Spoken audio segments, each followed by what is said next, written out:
vous marchez moins qu'avant. Votre corps vous le fait ressentir. Vous vous dites peut-être que c'est l'âge, que c'est normal de ralentir. Mais en réalité, ce ralentissement cache parfois bien plus qu'un simple passage du temps.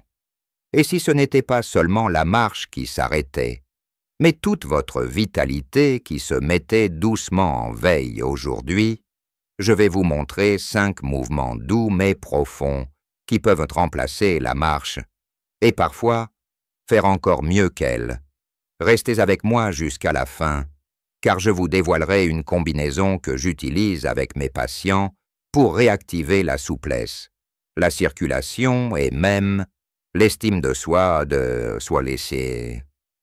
Quand le corps ralentit, l'âme le ressent aussi. Ce n'est pas une fatalité, et encore moins une raison pour baisser les bras. Beaucoup de personnes que j'accompagne entre 60 et 90 ans croyaient qu'il était déjà trop tard. Et pourtant, quelques ajustements très simples ont suffi à réveiller leur énergie, leur tonus, leur envie de se lever le matin. Je ne suis pas ici pour vous vendre des rêves, juste pour vous tendre la main. Avec des gestes concrets, accessibles et sans risque. Et surtout, pour vous redonner confiance dans le mouvement, même quand la marche devient difficile. Pourquoi marchons-nous moins en vieillissant? Et pourquoi est-ce si grave? Derrière la perte d'envie ou de capacité à marcher, il y a plusieurs facteurs: douleurs articulaires, fatigue chronique, peur de tomber ou isolement, manque de motivation. Mais marcher moins, c'est aussi risquer de perdre votre masse musculaire, sarcopénie, votre équilibre, la circulation dans les jambes, et même votre humeur. L'un de mes patients, Michel, 64 ans, ancien professeur de lettres, passait de longues journées assis devant la télévision. Ses jambes s'étaient raidies, ses nuits étaient agitées, et il avait cette phrase qui revenait souvent: « Je ne sers plus à grand-chose ».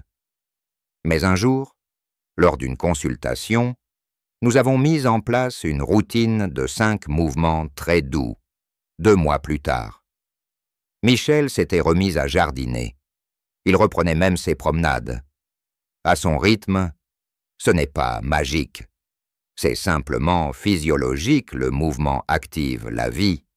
Voici donc ces 5 exercices doux qui remplacent la marche, remplacent la marche, et parfois font encore mieux.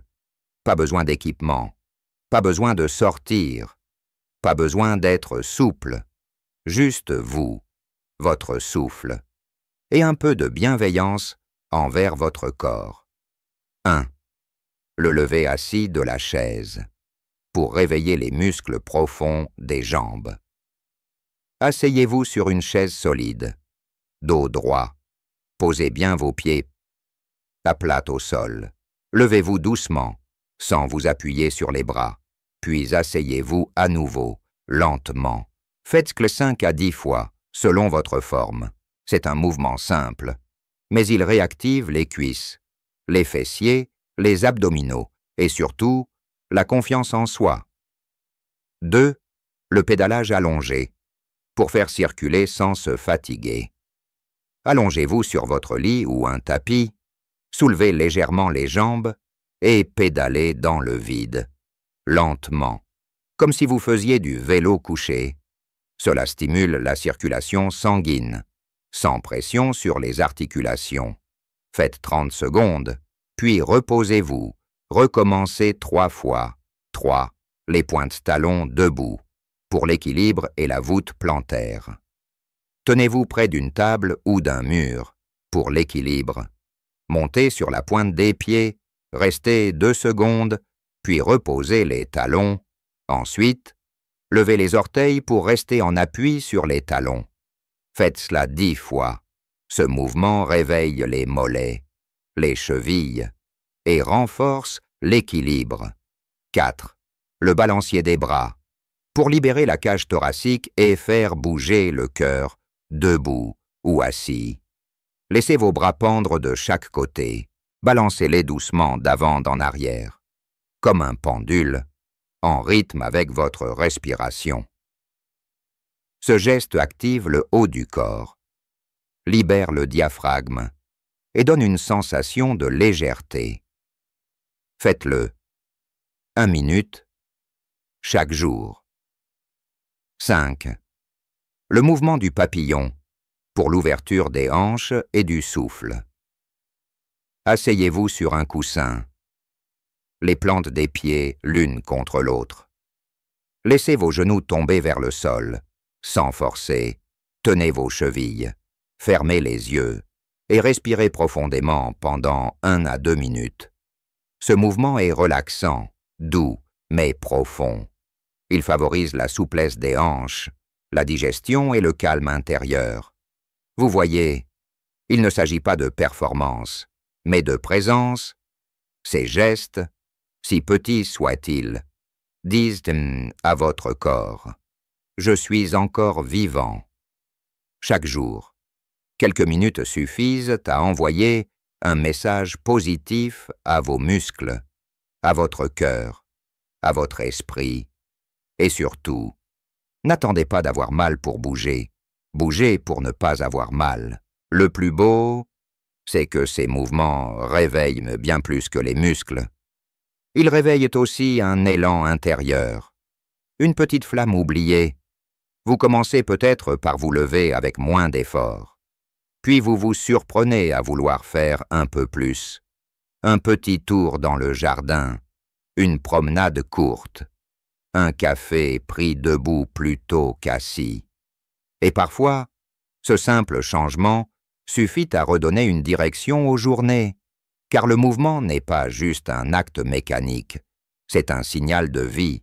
Un homme ou une femme âgée et qui bouge, même doucement, dit au monde « Je suis encore là et j'ai encore des choses à vivre ». Et parfois, c'est ce message-là que vos enfants, vos petits-enfants ont besoin d'entendre, pas par des mots, mais par votre façon de rester vivant dans le corps. Certains me disent « Mais docteur, je n'ai plus la motivation, je n'ai plus d'objectif. » Et je réponds toujours « L'objectif, ce n'est pas de courir un marathon. L'objectif, c'est d'avoir encore envie d'être bien demain. »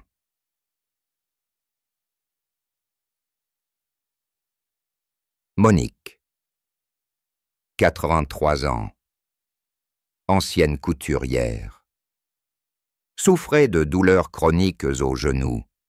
Elle disait « Je suis une statue, mon corps ne veut plus. » Mais quand elle a commencé à faire 3 exercices chaque matin, pas 5, juste 3, elle a retrouvé un rythme. Elle ne prenait plus son café en position allongée. Elle se mettait à la table, ouvrait la fenêtre, respirait, et un jour, elle m'a dit « Je ne sais pas pourquoi, mais j'ai l'impression que je recommence à vivre. » Ce n'est pas l'exercice en soi qui fait ce miracle, c'est ce que l'exercice déclenche dans la tête, dans le cœur. Alors, comment intégrer ces 5 exercices dans votre quotidien? Voici un petit guide tout simple. Jour 1 à 3. Choisissez 2 exercices. Seulement, faites-les chaque matin, avant le petit déjeuner. Jour 4 à 7. Ajoutez un 3e mouvement. Respirez lentement pendant que vous le faites.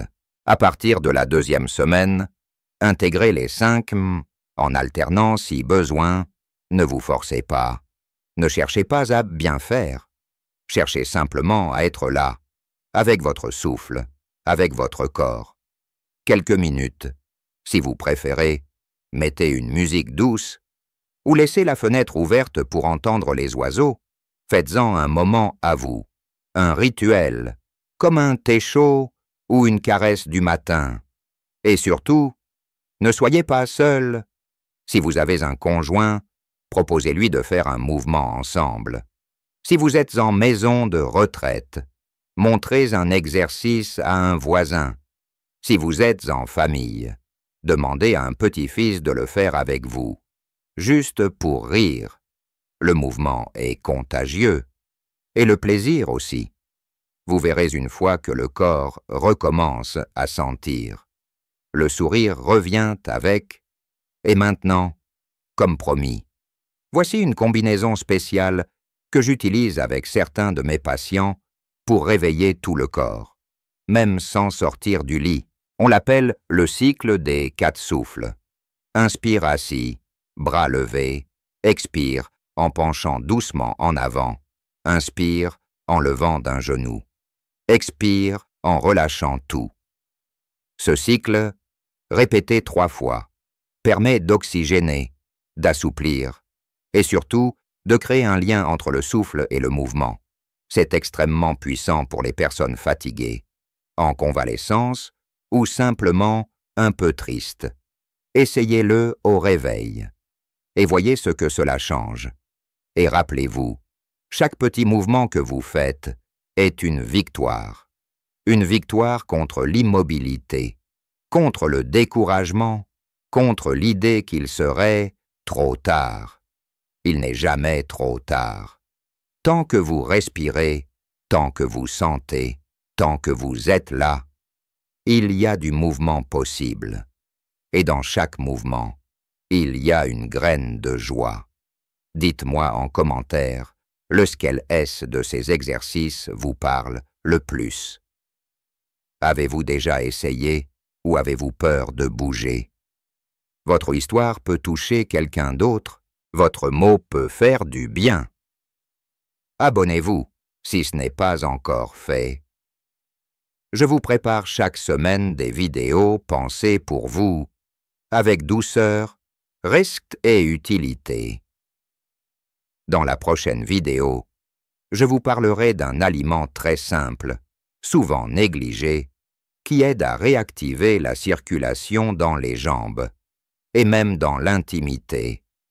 Un seul ingrédient, le matin, et les jambes retrouvent leur légèreté.